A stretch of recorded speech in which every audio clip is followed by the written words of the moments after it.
Hello students, मेरा नाम ब्रजेश कुमार है और आपका विकिरण करियर कोचिंग में स्वागत है। स्टूडेंट्स, हम लोग पढ़ रहे हैं आज ऑप्टेटिव सेंटेंस, क्योंकि इम्परेटिव सेंटेंस पूरा ख़त्म हो चुका है। बतिया लो, तो इम्परेटिव सेंटेंस पूरा ख़त्म हो चुका है। आज हम पढ़ेंगे ऑप्टेटिव सेंटेंस। और ऑप्टेटिव सेंटेंस का मतलब होता है इच्छावाचक वाक्य। अब इच्छावाचक वाक्य मतलब क्या है, कैसे पहचाने कि इच्छावाचक है? तो ये वाला जो सेंटेंस होता है इच्छावाचक, इसमें अपनी प्रार्थना भी कर सकते हैं। प्रार्थना करते हैं, किसी को आशीर्वाद देते हैं, ज़्यादा गुस्सा आ गए तो शराब दे दो, ठीक है, नहीं होता है। या फिर किसी को प्रार्थना करना, इच्छा व्यक्त करना, शराब देना। और किसी किसी को कामना, अपनी कामना होता नहीं, मेरी कामना है कि मैं उड़ूँ, है ना। तो मतलब यहाँ पे इच्छा वाली बात चलती है। किसी को शराब देना, आशीर्वाद देना, ये सब चीज़ें आता है। तो ऐसे सेंटेंस को हम लोग बोलते हैं इच्छावाचक वाक्य। सही है। तो इसके बारे में हम लिखते हैं, ध्यान से देखिए।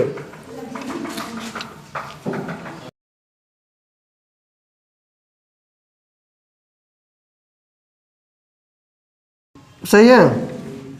देखो क्या बताया गया, अगर रिपोर्टेड स्पीच में प्रार्थना या कामना के अर्थ में मे का प्रयोग हो, मे मतलब संभावना भी व्यक्त करना होता है ना, मे का प्रयोग हो तो ऑप्टेटिव सेंटेंस कहलाएगा वो।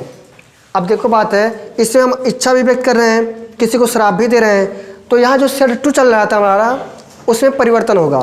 कभी हम कर्स्ड लिखेंगे, ठीक है, तो कहीं पे हम रिक्वेस्टेड भी लिख देंगे, क्योंकि यहाँ पे क्या चल रहा है, प्रार्थना भी व्यक्त करना है ना, ठीक है। तो ऐसे चेंजिंग है। अभी हम यहाँ पे लिखते हैं, ध्यान से देखिए। रूल 1, इसमें रिपोर्टिंग वर्ब, जब भी रिपोर्टिंग वर्ब आएगा तो समझना सेड है, ठीक है। सेड को विज्ड,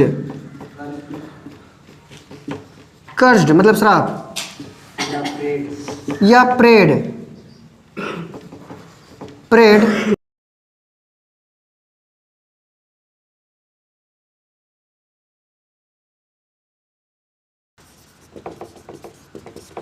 देखो भाई, समझ लो, कहा कि ये तो पहली बात समझ में आ गया कि इसमें होता क्या है, ऑप्टेटिव सेंटेंस होता क्या है। प्रार्थना करना, कामना व्यक्त करना, श्राप देना, ये सब चीज़ें उसमें आएगा, इस सेंटेंस से पढ़ेंगे। तो फिर कह रहा है रूल 1, इसमें रिपोर्टिंग वर्ब सेड, यानी जब भी रिपोर्टिंग वर्ब कहेगा तो किसको समझना है, सेड की बात हो रही है। सेड को किसमें बदलेंगे, विज्ड में, कर्स्ड में, प्रेड में बदल कर सेंटेंस को असर्टिव में बदल देते हैं। मतलब क्या हुआ, जैसा भाव रहेगा उसी के हिसाब से यहाँ पर लिखेंगे, विज्ड लिखेंगे, कर्स्ड लिखेंगे, प्रेड लिखेंगे। फिर कनेक्टिव वर्ड के रूप में हम दैट लगाएंगे, सही है ना, क्योंकि कनेक्टिव के रूप में बहुत चीज़ें आया, हम लोग देखे हैं। इफ़ आया, वेदर आया, या क्वेश्चन वर्ड वाला शब्द ही खुद आ गया। कभी कभी वहाँ पे टू भी आया है, ठीक है, टू लेट भी आया है, तो वहाँ पे परिवर्तन हो रहा है बार बार। तो यहाँ पे क्या आएगा, दैट आएगा। और यहाँ पे एक चिन्ह आता है एक्सक्लेमेशन का, या भी इंटरजेक्शन भी कर सकते हो, इंटरजेक्शन का चिन्ह आएगा तो इसको हटा देंगे। सही है। एक क्वेश्चन है, देखो रहेगा ना, ही सेड टू मी, उसने कहा, मे यू लिव लॉन्ग, तो वो विश कर रहा है ना, विश कर रहा है ना।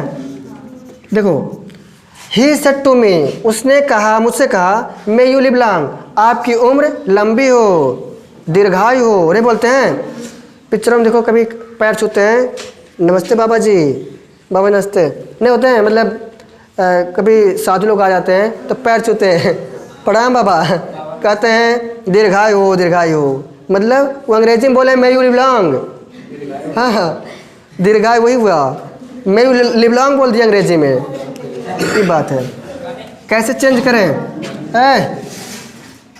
तुम लोग तो पता नहीं कहाँ पे बह जाते हो, मतलब बहने के लिए भावनाओं में बह जाते हो। ये सुविधा तुम लोग के पास नहीं है जो हमारे पास था भी। देखो ध्यान से, हाँ, देखो ध्यान से, देखो लिखा, ही सेड टू मी, उसने मुझसे कहा, मे यू लिव लॉन्ग, आपकी उम्र लंबी हो। अब एक चीज़ देखो ध्यान से, हम लोग पढ़े हैं कि अगर सहायक क्रिया पहले आ जाता है तो उसमें हम क्या करते हैं, इफ़ या वेदर जोड़ते हैं। लेकिन यहाँ पे इफ़ या वेदर नहीं आएगा, क्योंकि ये प्रश्नवाचक नहीं है। सहायक क्रिया अगर शुरू में आता है तो हम लोग क्या करते हैं, इसका जो सब्जेक्ट है पहले लिखते हैं और जो सहायक क्रिया होती है उसको बाद में करते हैं। पढ़े हो सब चीज़, तो इसको हम बदल रहे हैं। ही सेड टू बदलेगा किस में, विश्ड में, और मी का मी रहेगा, और इसके जगह पे आएगा दैट। अब देखो मे जो है मॉडल वर्ब है, और मे का जब चेंजिंग होता है माइट हो जाता है। बट स्टार्टिंग में समझो सहायक क्रिया का काम कर रहा है ना, तो हम पहले सब्जेक्ट लिखेंगे, बाद में इसको चेंज करके रखेंगे। यही दिक्कत हो जाता है, गलती हो जाती है। यहाँ पे लिखा है यू, यू किसके हिसाब से, क्योंकि यू सेकंड पर्सन है। मी का सब्जेक्टिव केस आई, अच्छा माइट। अब रहेगा लिव, क्योंकि मे का हो गया माइट, लिव लॉन्ग। अब सही ना हो, हाँ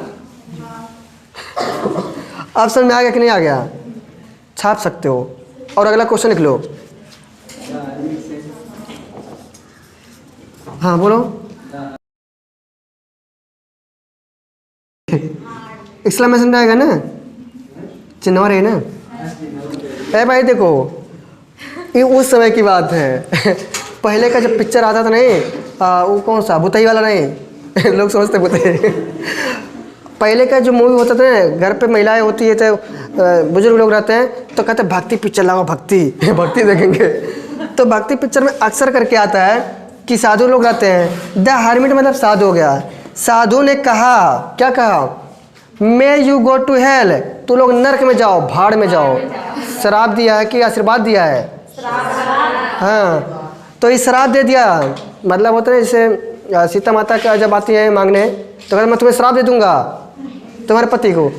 अच्छा माफ़ करा बाबा, गलती हो गई, आओ थी हम भिक्षा लेके आ रहे हैं।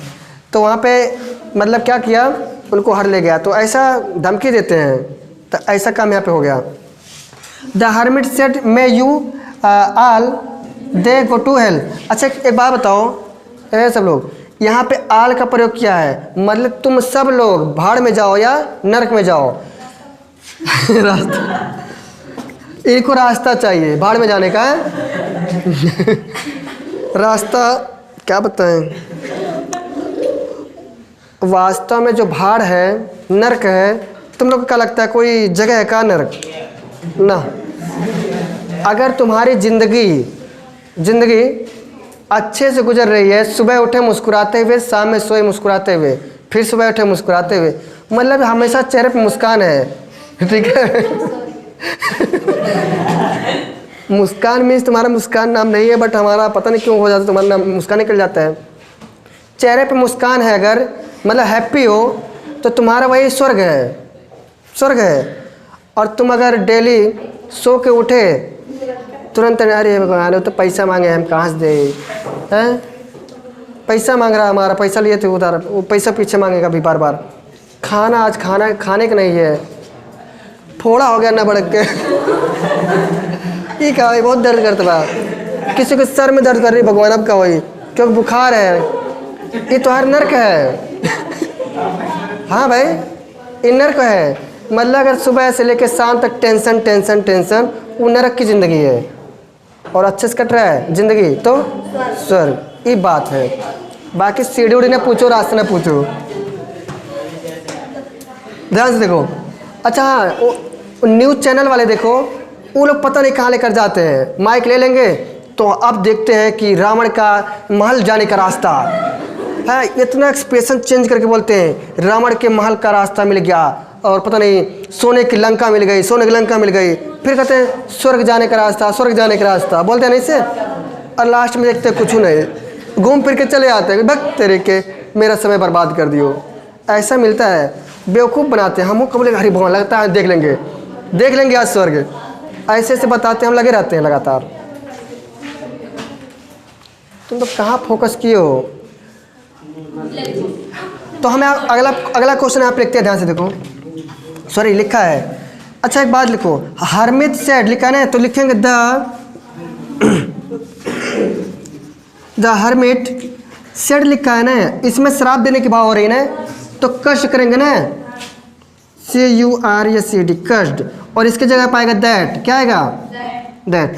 अब लिखा है may you all go to hell, तुम सब नरक में जाओ, मतलब तुम किनारा नहीं कर रहे हैं, क्वेश्चन कह रहा है आल मतलब सभी लोग, और ये तो थर्ड पर्सन माना जाएगा ना, तो इनका अगर थर्ड पर्सन अगर हम चेंज करें तो यहाँ पे यू है, यू को चाहिए क्या ऑब्जेक्ट, यहाँ पे है ऑब्जेक्ट नहीं है, तो हम यहाँ पे हम कहते हैं चाहे फर्स्ट पर्सन मान लो चाहे थर्ड पर्सन, थर्ड पर्सन यहाँ पे प्लूरल का भाव दे रहा है तो हम दे मान सकते हैं, कहो दे मान सकते हैं क्योंकि आ लिखा है ना। हाँ भाई तो अरे भाई तुम लोग पता नहीं क्या आ लिखा है, आ मतलब सभी लोग, इसलिए बताना चाहते थे, तो सभी का भाव दे रहा है यानी थर्ड पर्सन का प्लूरल दे बन सकता है ना, तो बना दो।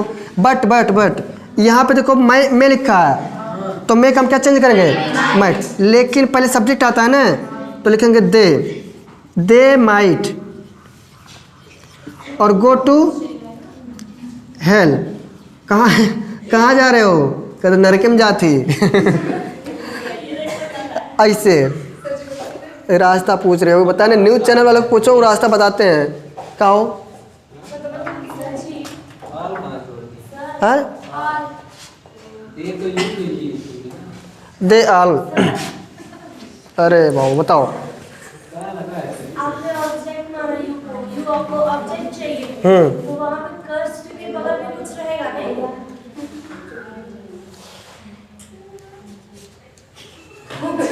तब तो देम आएगा भाई। रुको आल यहाँ है, आल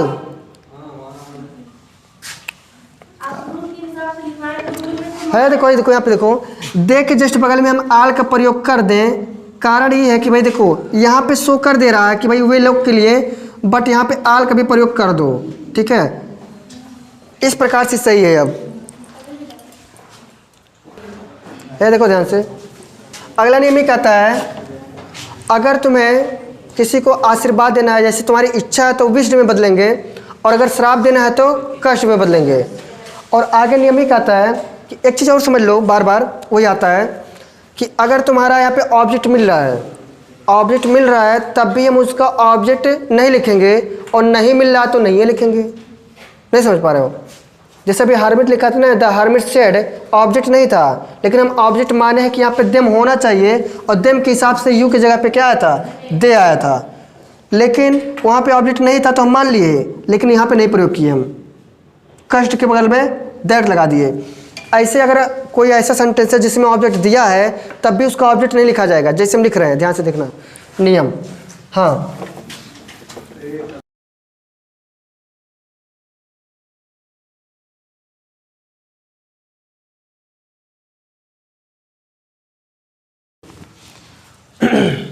हमारा आदत बन गया है, ये वाला लगा देते हैं।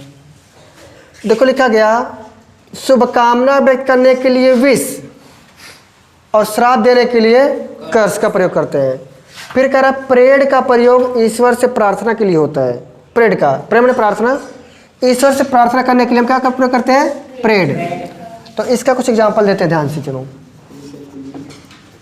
लिखा है he said to me, comma noted comma, may God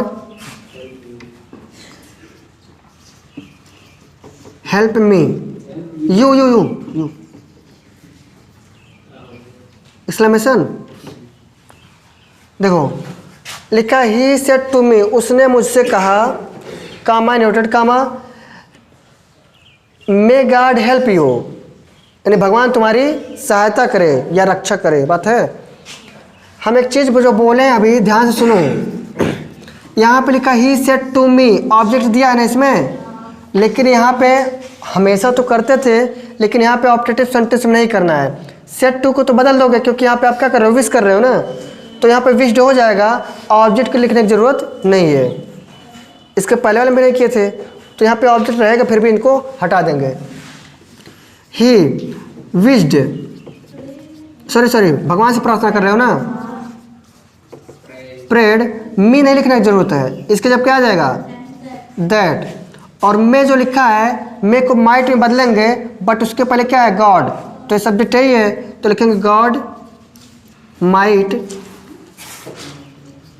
help you. You object के हिसाब से यहाँ पे मी है, तो मी का मी बन जाएगा, मी बन जाएगा, आई नहीं होगा, सोचना भी मत, क्योंकि वर्ब के बाद में ऑब्जेक्टिव केस लिखा जाता है इस प्रकार से। और एक अंतिम नियम देखो, रूल नंबर 2, इसको कॉपी करो, बता लो।